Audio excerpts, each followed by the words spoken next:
সাহেরিতে যদি সামর্থ্য সাধ্য থাকে তাহলে আমি অনুরোধ করব সাহেরিতে আল্লাহ যাই রিজিকে মিলাই খাবেন, তবে একটা অন্তত খেজুর খাওয়ার চেষ্টা করবেন। বলেন, যারা হেরাম শরীফে ইফতার করেছেন ওনারা জানে সামনে অনেক পদের খাবার থাকলেও জমজমার খেজুর খাওয়ার পরে আর খাওয়ার ইচ্ছা।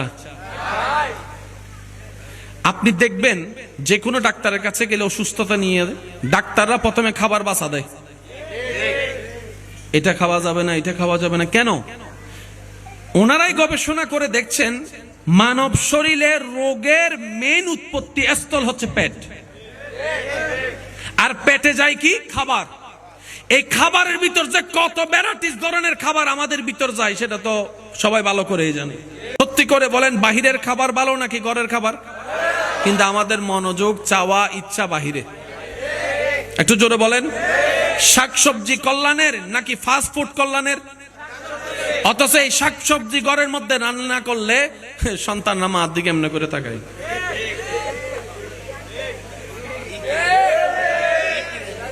হ্যাঁ,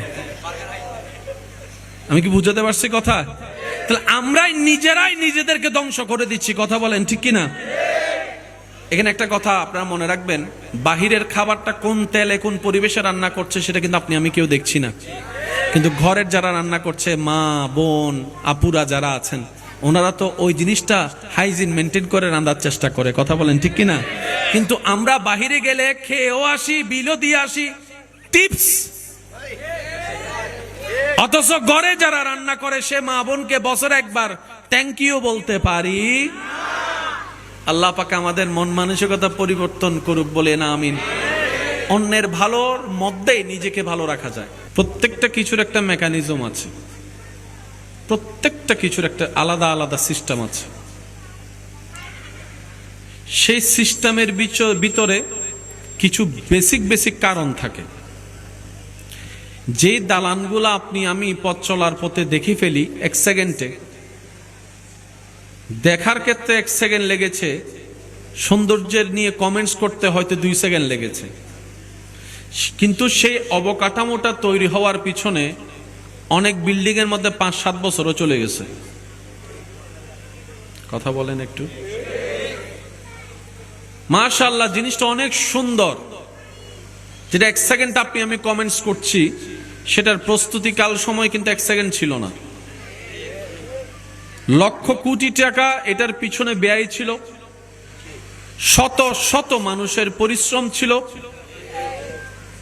দিন গিয়ে সপ্তাহ হয়ে, মাস পার হয়ে, বছর পার হয়েছে। আল্লাহ তাআলা আমাদেরকে যে ধর্ম দান করেছেন, যার নাম ইসলাম,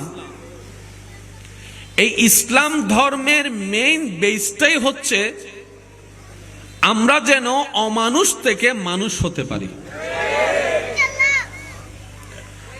কারণ জান্নাত যে আল্লাহ সাজিয়েছেন, ওই জান্নাতে আল্লাহ তাআলার সিদ্ধান্ত, আমার জান্নাতে অমানুষ থাকতে পারবে, আমার জান্নাতে জানোয়ার থাকতে পারবে।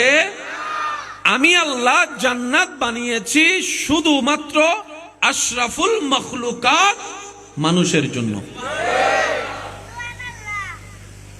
তাহলে সবার চাওয়া যে জান্নাতে, সে জান্নাত যিনি দিবেন, সে আল্লাহর সিদ্ধান্ত হচ্ছে মানুষ হতে হবে।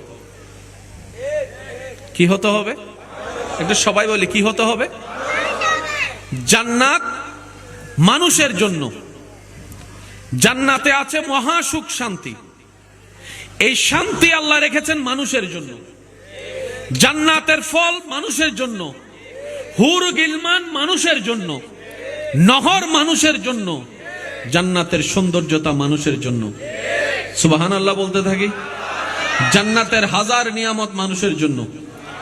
জান্নাতের সমস্ত নিয়ামতের ভান্ডার রব্বুল আলামিন সাজিয়েছেন, রেখেছেন শুধুমাত্র মানুষের জন্য। এবার বলেন, আমরা কোন পর্যায়ে পড়ি? আমরা কি পশু না পাখি না মানুষ? একটু সবাই বলি। তাহলে মানুষের জন্য যেহেতু জান্নাত, বুঝাই যায় আমাদের জন্যই তো জান্নাত। এবার আপনারাই বলেন, আমরা সবাই কি জান্নাতে যেতে পারবো? আমরা সবাই কি জান্নাতে যেতে পারবো? আমরা জান্নাত পাওয়া তো দূরের কথা, জান্নাতের ঘ্রাণ পাওয়ারও যোগ্যতা রাখি না, যে যে কর্ম আমাদের জীবনে আছে। একটু জোরে বলেন না ভাই। এবার আমি কিছু বলবো কথা, আপনারা একটু বুঝে বুঝে আমাকে উত্তর দিবেন। মানুষের ভিতরে দুইটা গুণ, একটা হচ্ছে মানুষ, একটা হচ্ছে অমানুষ। কয়টা? জান্নাতে যাবে কে? আমি এমন ভাবে বলার চেষ্টা করব যাতে আপনারা বুঝতেও পারেন, মনে রাখতেও পারেন। আমি আমার জায়গা থেকে সর্বোচ্চ চেষ্টা করছি, বাকিটা আল্লাহর ইচ্ছা। মানুষ আর অমানুষ, বলেন মানুষ আর। কিছু কিছু মানুষের ভিতরটা এমন অমানুষের পর্যায়ে পৌঁছায় যায়, আপনার আশেপাশে খেয়াল করলে আপনি নিজেও দেখবেন, হয়তো অনেকবার শুনেছেন, আমরা মানুষটাকে আর মানুষ না বলে জানোয়ারের সাথে তুলনা করি। যেমন কেউ যদি কাউকে মাত্রাতিরিক্ত আঘাত করে, তখন আমরা আঞ্চলিক ভাষায় বলি জানোয়ারের মতো ফিটাইছে তারে। কি বলছে শব্দটা? একটু সবাই বলি কি? মানুষ আর জানোয়ার এক কথা নয়। মানুষটা জানোয়ার হয়ে গেছে, সমাজে প্রচলন কথা। তাহলে মানুষ আলাদা, অমানুষ আলাদা। যেই অমানুষ সেই জানোয়ার, যে জানোয়ার সেই অমানুষ আমাদের দৃষ্টিতে।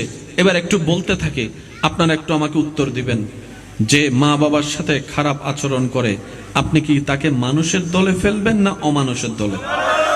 আমি আপনাদের সিদ্ধান্তের উপর ছেড়ে দিয়েছি, যার যেটা মন চায় সেটা বলবেন। আমার বাচ্চা আমি চিন্তা করব, আপনার চিন্তা আপনি করবেন। কথা বলেন ঠিক কিনা? যে মা বাবার সাথে চোখ রাঙ্গায় কথা বলে, মানুষ দলে নাকি অমানুষের দলে? যে মা বাবাকে ঘর থেকে বের করে দেয়, আমি শুনিনি।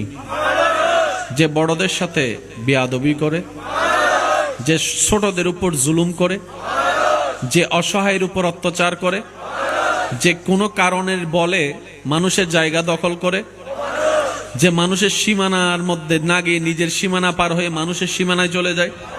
আর একটু জোরে বলেন না। যে আইল কাটতে গিয়ে নিজেরটা বড় করে ফেলে, 1 মাসের জন্য টাকা নিয়ে 10 বছরও দেখা দেয় না, বাকি খাওয়ার সময় ডেইলি 3 বার আসে, তারপরে টাকা দেওয়ার বেলা একবারও খবর থাকে না। যে রাস্তা বন্ধ করে, জোরে বলেন না। যে পানি বন্ধ করে, যে যৌতুকের নামে বউয়ের গায়ে হাত তোলে, যে যৌতুকের নামে অত্যাচার করে, যে পরকিয়া করে, যে স্বামীর সাথে বেয়াদবি করে, যে শ্বশুর শাশুড়ির সাথে বেয়াদবি করে, যে অন্যের হক মেরে খায়। আর একটু জোরে বলেন। যে ইফটিজিং করে, যে নেশা করে, যে গাঁজা খায়, যে সুদ খায়, যে গোশ খায়, যে জুলুম করে, যে মানুষকে অশান্তি করে, যে মানুষের মুখে চোখের, যে মানুষের চেহারায় চোখের পানি আনে, যে মানুষকে কষ্ট দিয়ে অন্তর ভেঙে দেয়। কি বলছেন? জোরে বলেন, আরো জোরে বলেন। এই সমস্ত অমানুষের কাজ আপনার আমার আমাদের ভিতর আছে না নাই? এবার আপনারাই বলেন, আমরা কি মানুষের পর্যায়ে পড়লাম না অমানুষ? আর অমানুষ কখনো জান্নাতে যেতে